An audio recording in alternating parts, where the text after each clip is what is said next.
Well, ladies and gentlemen of the media, would like to get started with the 450 press conference. All of the podium riders have showed up at the conclusion of round number 9 from the Washougal MX Park. The current points leader is Eli Tomac with 392 points.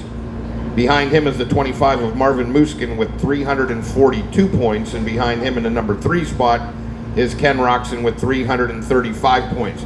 First question has to be for Eli Tomac. Eli, both motos, it seemed like you had to do quite a bit of work to get up to the front, but as soon as you were able to get up into the front, you were able to just break away from the pack. How was that possible?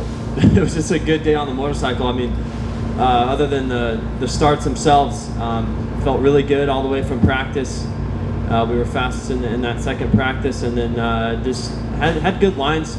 You know, and there was places that you could pass. Like I didn't have to wait for 3/4 of a lap to make a pass. You know, there were spots to get around people, and I was just comfortable, in both those motos.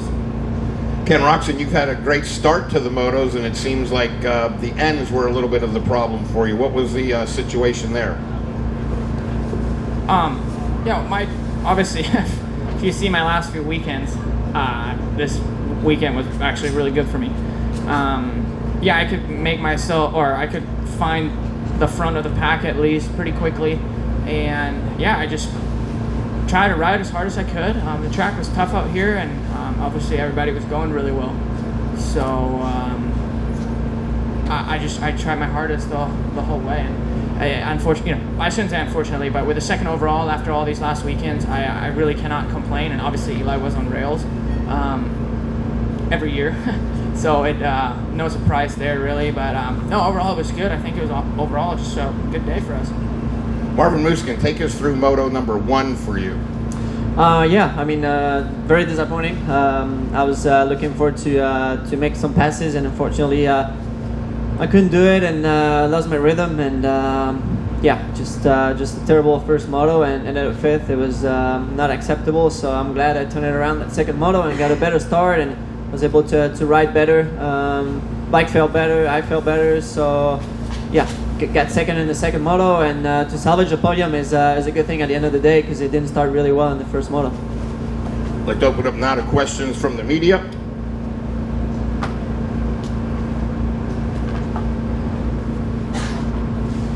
Chris Cooksey, Vital MX. So Ken, you've been very open about having some sort of an illness. Have you diagnosed exactly what that is and what it's going to take to recover? And is it something you'll be able to recover from in the off season? Yeah, absolutely. No, we definitely know what it is. Me and the team are fighting through it, and let's just say I can't wait for the season to be over, and get some rest, recover, and then get it going to next year. But for right now, I'm still I'm riding hard every single weekend. My goal is to just go out and go as hard as I can for as long as I can, and whatever it's going to be in the end of the season, it's going to be. And overall, though, it has definitely not been the greatest year for me. The racing on the weekends has been super tough, and I think it's tough for anybody, but when you start suffering from first practice on, it ain't too fun. Ken, you have been better the second moto last week, and then today. Is there something different from the rounds before that? What changed on that end? Yeah, I just all the motos where I was really terrible, I tried to do something to the bike and try to work out a kink, and that goes backwards. So I've just kind of been, again today, we did some little tweaks here and there, but overall I'm on the same setup that I did in all my good motos. So looks like we're just gonna stick with that for the rest of the year. This one is for Eli. You were going super fast today, obviously, but on days when you're feeling it like this, is it almost easier, even though you're riding so hard, or when it's flowing this good? What's the experience like when you're going on a day like today where you're really on it? Yeah, it's just, you're feeling on, and just feeling comfortable. Not like I wasn't tight at all. I never struggled with getting tight mid-moto or anything. Second moto, even though I was farther back on the start, my body felt a lot better. So it's like, when you're feeling good on the motorcycle and your body's good, that's when you turn in those motos like that. Hey, this is for Ken. You've explained openly these last few weeks that you've gone back and forth with setup stuff. How is it to weigh that risk versus reward of, is this going to pay off if we're going to try something and then revert back to it when it doesn't always work out?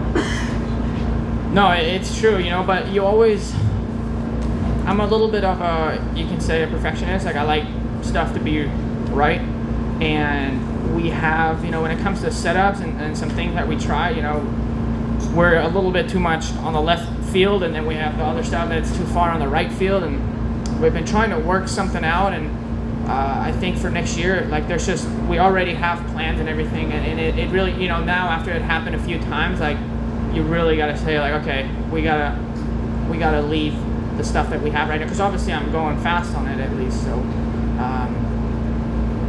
you're right, like I'm done trying some things where I'm like, oh, this could be something, but it's not proven until you go race, and it's good in the races, and obviously every time I've done that it went backwards. So Eli, so you'd said you didn't get tight in the middle of the moto. When you say tight, you mean like arm pump, lack of rhythm? What is it exactly that's tight? Combination, just rhythm. Usually you get arm pump and then you're sitting there just floundering around. So, combination of both there. Next question from the media. Aaron Hansel here with Racer X. This is a question for Kenny. Can you take us through in that moto when Eli bumped you and you went off the track? How was your initial reaction to that?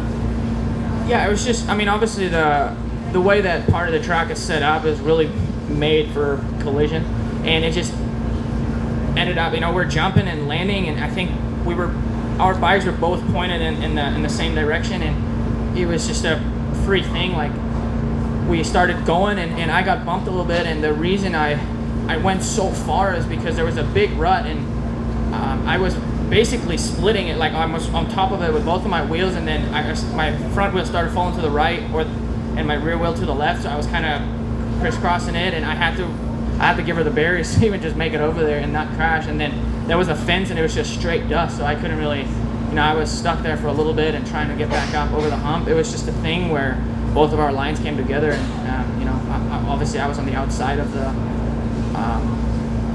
lane, and I just pulled the shorter stick. Question for Eli. The season's going a little bit differently for you, obviously, points-wise. It's not as tight late to the season.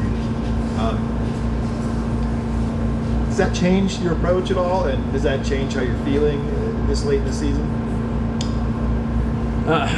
It's hard to say. I'm still trying to be aggressive, and not think about the end. But we've got 3 left, so that thought's going to start coming around pretty soon here. So, but it's usually best if you stay aggressive and try not to do anything too dumb. But protection mode too early is never a good situation.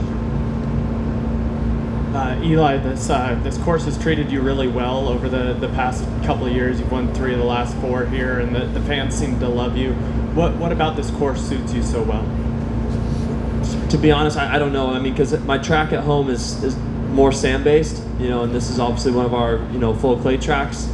So there's not really a relation there from what I practice at home. But it seems like my motorcycle works really well here, for the way I set it up, and I'm able to make passes, and it seems like it's just been a good track for me in the 450 class. Next question. Well, gentlemen, we certainly appreciate your time. We know it was a great afternoon for the crowd. They had some amazing races. Have a great week off, and we'll see you all back at Unadilla.